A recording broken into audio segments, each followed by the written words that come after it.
everyone, it's Margaret Manning here with 60 and Me. This is the place where women who are aging beautifully come to be inspired.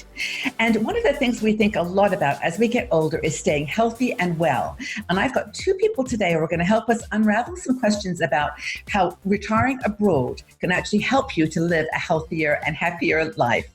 Now, I've got a power couple here, a husband and wife, Susan Haskins and Dan Prescher, who are both senior editors for International Living. They have lived together in Ecuador, Panama, Yucatan, Mexico, and they've also just written articles about dozens of havens for retiring abroad together. They're the authors of a book. It's called Live Richer, Spend Less. It's International Living's ultimate guide to retiring overseas.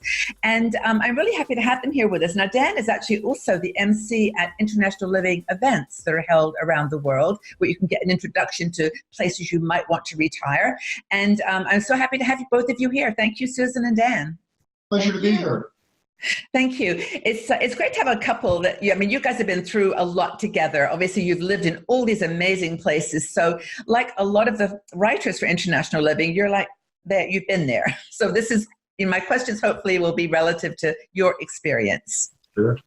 We've been lucky enough to actually been doing the same thing for most of our married lives. We've been partners in business as well as partners in life. That is fantastic. Well, the book is great. I actually did take a look at it myself. It's very practical, as is most of the things that International Living does, and it's down to earth. So let's talk about health and well-being, because people, it's a big gift when you're in your 60s and 70s, that you've actually managed to make it this far, and retiring abroad might be a little bit intimidating. But tell us why you think that living abroad might help you live longer and happier. Susan. For one thing, I think when you are passionate about doing something, you are happier. And for us, and for most of the people we know who've retired overseas, they are passionate about being there. They're passionate about this new life and these experiences that they're having. Yeah. And they have less stress. You wouldn't tend to move, especially not overseas, to a place that were going to incur more stress for you. You're going somewhere that you want to be, where there are experiences that you want to have. And I think that makes you feel better overall, and it gives you sort of a better mental aspect to life. So that's one of the things. But going along with that, there is a challenge every day. It's a laid-back lifestyle. For the brain.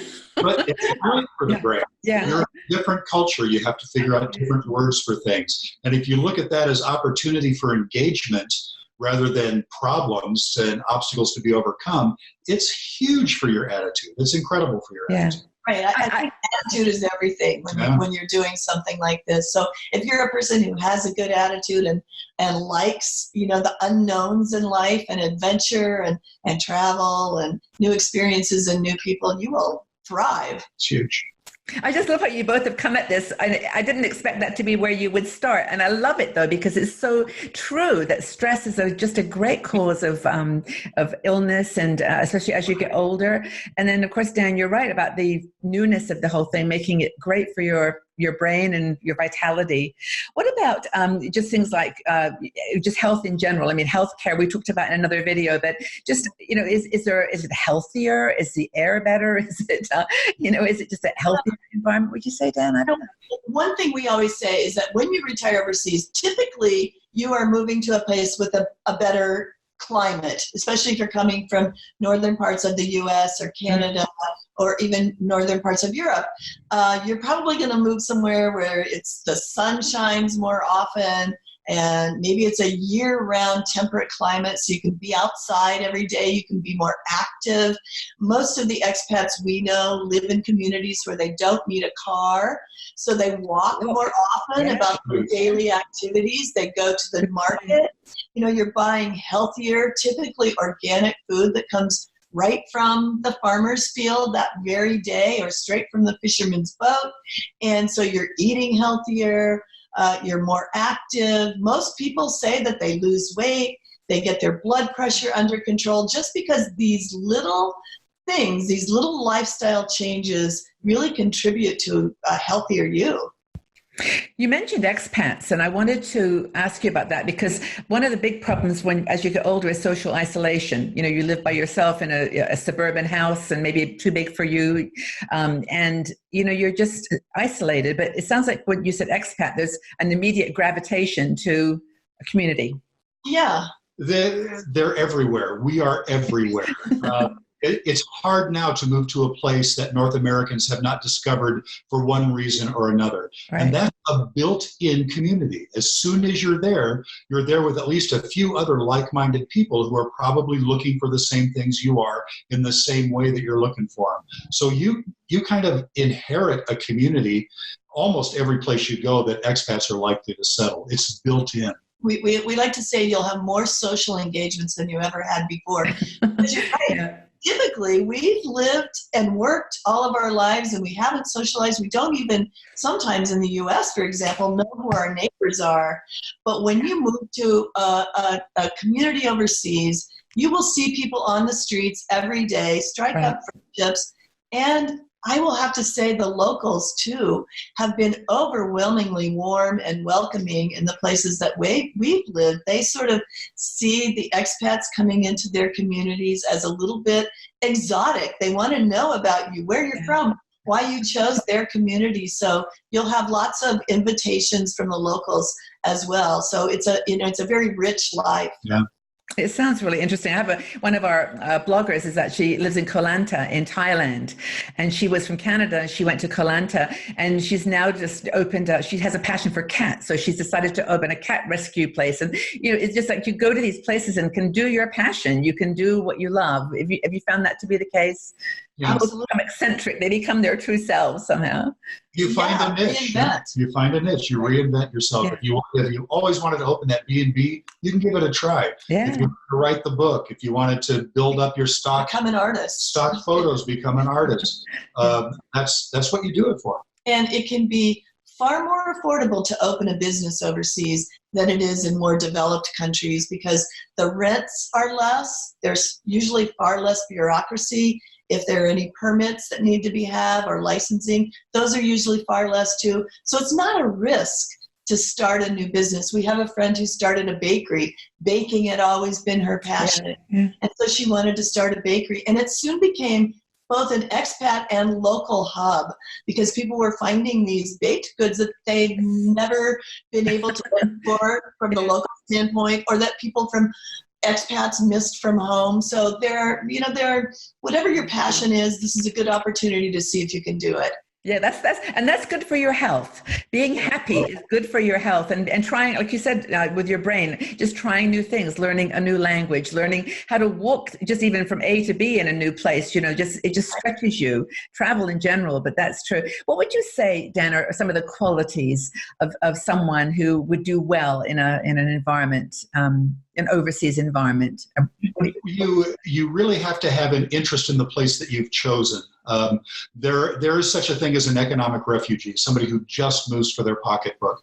But if you move someplace that you're not interested in, or that once you're there you find you actually don't like, it ruins your entire experience. So you have to have an interest in the place you're going. You have to have a tolerance for novelty because everything will be new. And that is exciting. That's engaging. You have to want to be engaged because you will be engaged. You won't be able to isolate yourself. And you have to have a sense of humor about yourself. Because the person you laugh at most should be you. Don't take yourself too seriously. Don't take yourself too seriously. Yeah. And give everybody else a break too. It's a very wonderful, forgiving, give it a couple tries lifestyle. And if you're a type A personality, you're going to run into some disappointments. Susan, are there many solo people retiring abroad, or do you find it's mostly couples? You know, this is a really good point. There are lots of couples moving overseas, but I see in the last maybe 5 years or so a growing trend of singles moving overseas. And I don't know if it's because there's so much more information out there, thanks to the internet, etc., that make singles more comfortable. But the amazing thing about that is that I personally, and I think you'd agree with this, tend to see more females, single females moving overseas than men. And I don't know whether we are just saying, hey, I've sort of, been the caretaker and taking care of families and children and lives and all of those things all this time. Now it's my time.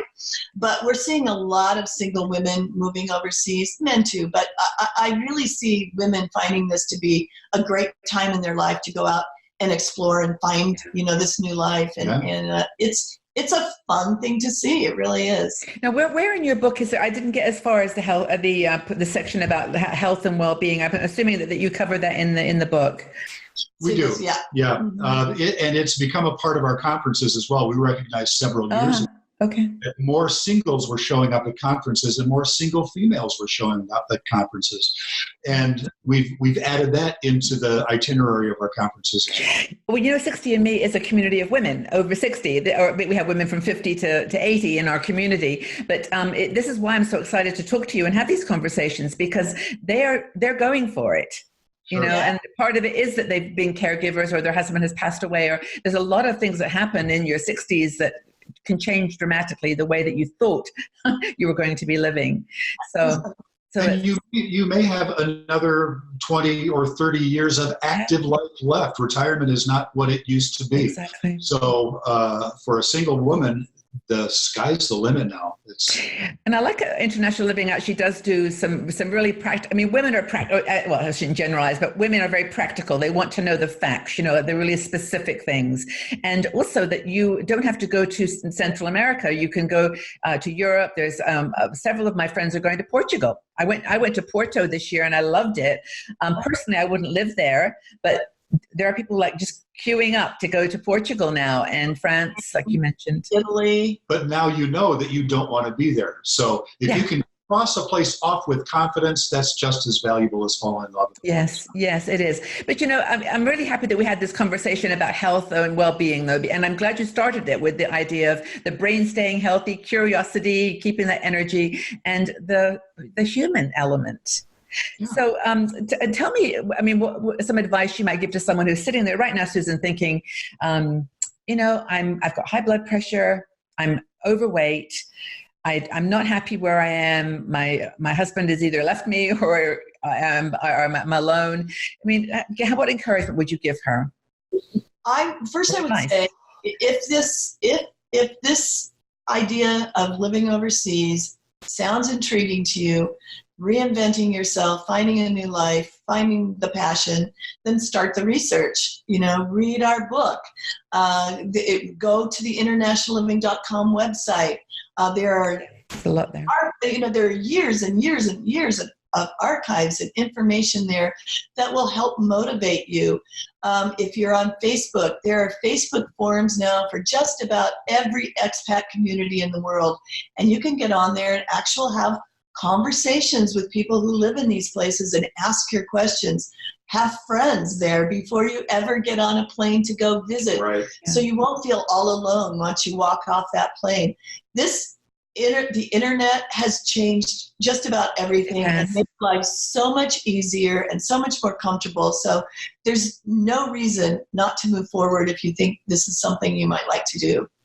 I'm sold, but I think, as you said though, Dan, in another conversation is, you've really got to think about trying it out first. If you think that you want to go and live in Costa Rica or in Belize, somewhere that you've never been before. Maybe we've all gone to France or Portugal if you live in Europe, but there's some places like those ones I mentioned that you really should probably go for a couple of months.